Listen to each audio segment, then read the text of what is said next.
Praise the Lord. मी अमृता सुरवसे. सुंदर अशा दिवसासाठी मी खरं देवाचे खूप आभार मानते. Thank you Jesus, thank you for this day. And now we are going to meditate psalm chapter 2 verse 8. स्तोत्रसंहिताचा दुसरा अध्याय 8वं वचन आज आपण पाहणार आहोत. माझ्याजवळ माग म्हणजे मी तुला राष्ट्रीय वतना दाखल देईन. पृथ्वीच्या दिगंतापर्यंतचे स्वामित्व तुला देईन. Hallelujah. Really what a great promise of Lord. खरंच खूप सुंदर, अतिसुंदर असं प्रॉमिस देवाने आज आपल्याला दिलं आहे. बायबलमधील 3 वचन आज आपण पाहणार आहोत आणि खूप विश्वास आणि खूप केअरफुली तुम्ही आजचं हे देवाचं वचन रिसीव्ह करा. ही 3 प्रॉमिसेस खूप डीप आहे. हे वचन किती सिरियस आहे, किती डीप आहे याची जाणीव तुम्हाला पाहिजे. तुम्ही आज एक गोष्ट लक्षात ठेवा की तुम्ही गरीब नाही आहात.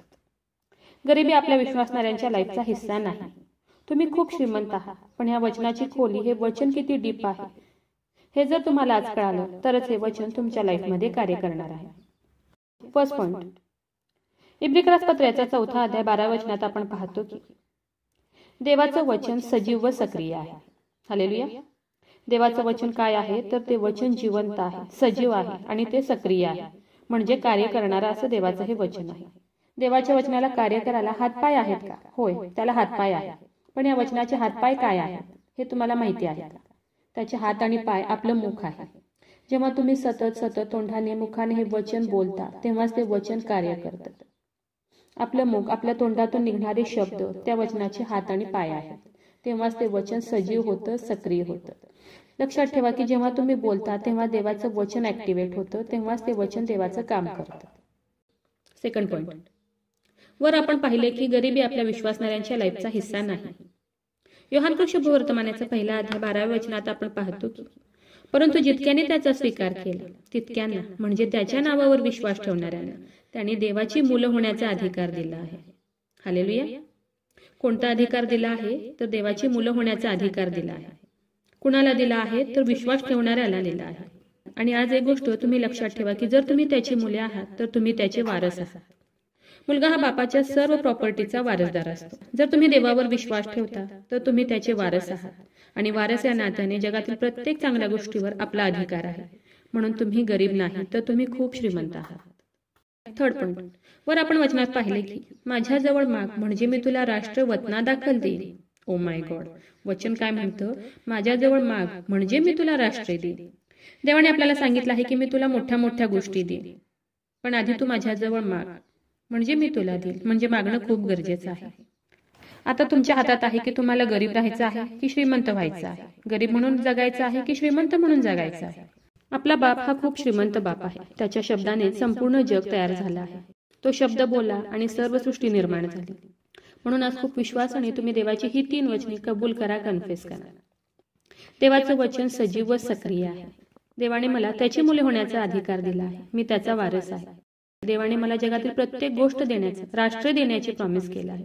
अशी ही 3 पॉइंट सतत रोज आणि रोज, दिवस आणि रात्र, उठता बसता तुम्ही तुमच्या मुखाने कन्फेस करा, कबूल करा की देवाने ही प्रॉमिसेस मला दिली आहे. आणि विश्वास ठेवा की येत्या दिवसात तुमची सर्व परिस्थिती देव बदलून टाकणार आहे. देव तुम्हाला खूप खूप आशीर्वादित करणार आहे. पण सतत तुम्ही दिवस आणि रात्र देवाची ही वचने कन्फेस करा, कबूल करा आणि विश्वास ठेवा की देवाचं हे वचन तुमच्या लाईफमध्ये नक्कीच कार्य करणार आहे व करणार आहे. तर चला देवाच्या वचनावर विश्वास ठेवूया, त्याच्या ह्या वचनाला क्लेम करूया. नक्कीच ह्या वचनाद्वारे देव तुम्हाला खूप खूप आशीर्वादित करू. खूप जणांना देवाच्या हे जिवंत वचनाची गरज आहे. खूप लोक गरिबीत जगत आहेत, खूप त्रासात आहेत, संकटात आहेत. तर देवाचं हे जिवंत वचन तुम्ही आज प्रत्येकापर्यंत शेअर करा अशी मी तुम्हाला रिक्वेस्ट करत आहे. तर चला देवाच्या वचनावर विश्वास ठेवूया, त्याच्या ह्या वचनाला क्लेम करूया. नक्कीच ह्या वचनाद्वारे देव तुम्हाला खूप खूप आशीर्वादित करू. शाल वी प्रे. हालेलुया. स्तुतीस पात्र, स्तुतीस योग्य देवा, धन्यवाद देते. हात उंच करून तुझी स्तुती, तुझा गौरव करते ईश्वराजा. तुझ्या नावाला मान, महिमा, गौरव आता आणि सदा सर्व काळ असू दे ईश्वराजा. सुंदर अशा दिवसासाठी मी मनापासून तुझे आभार मानते ईश्वराजा. हो देव बाप्पा, खूप सुंदर, खूप गोड प्रॉमिस देव बाप्पा तू आज आम्हाला दिले, उपकार मानते ईश्वराजा. हो देव बाप्पा, तुझं वचन आहे की तू माझ्याजवळ माग म्हणजे मी तुला राष्ट्र देईन. हो देव बाप्पा, खरंच तू श्रीमंत बाप आहे देव बाप्पा. तुझ्या मुखातील शब्दाने सर्व काही निर्माण झाले प्रभू ईश्वर, आणि आम्ही तुझे वारस आहोत. त्याबद्दल मी तुझे आभार मानते ईश्वराजा. हो देव बाप्पा, तू आम्हाला विश्वासणारे बनवलं प्रभू येशू बाप्पा. मी धन्यवाद देते, तुझी स्तुती करते प्रभू येशू बाप्पा.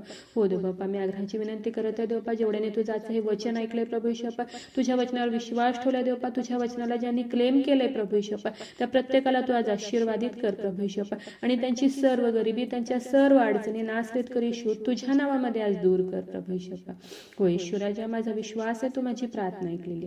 आग्रहाची विनंती करत आहे प्रभू येशू बाप्पा, जेवढे लोक आजारी आहेत, त्रासात आहेत, संकटात आहेत, हॉस्पिटलमध्ये आहेत प्रभू येशू बाप्पा, त्या प्रत्येकाला तू स्पर्श कर आणि बरं कर देव बाप्पा. तुझं स्वर्गीय सामर्थ्य तू त्यांच्याकडे पाठवून दे प्रभू येशू बाप्पा, आणि तू त्यांना स्पर्श कर आणि बरं कर प्रभू येशू बाप्पा.